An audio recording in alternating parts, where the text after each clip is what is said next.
Dobre, braće!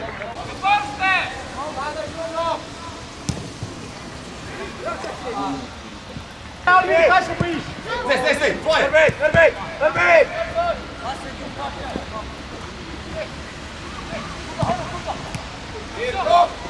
Bravo!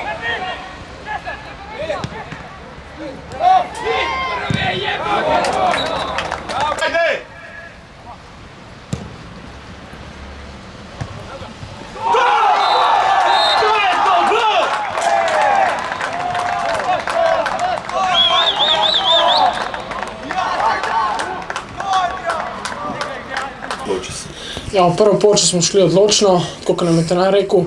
Vedeli smo, da bo težka tekma. Hoteli smo se obdržati to prvo mesto in končati dobro prvi del sezone.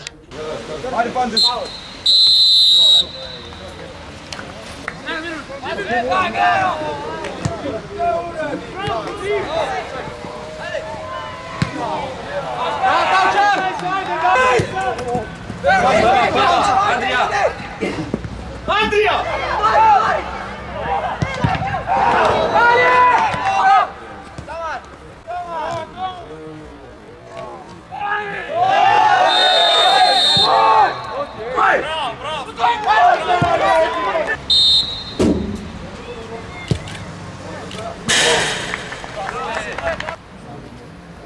Antonio, zaključi Antonio!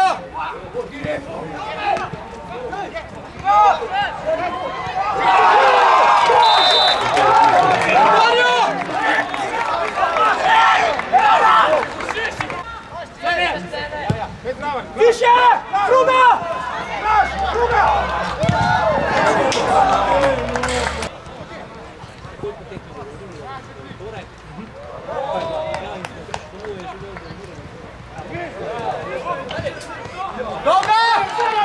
Ja, drugi polčas smo šli odločno, želeli smo si zmage in to nam je na koncu tudi uspelo. To je to.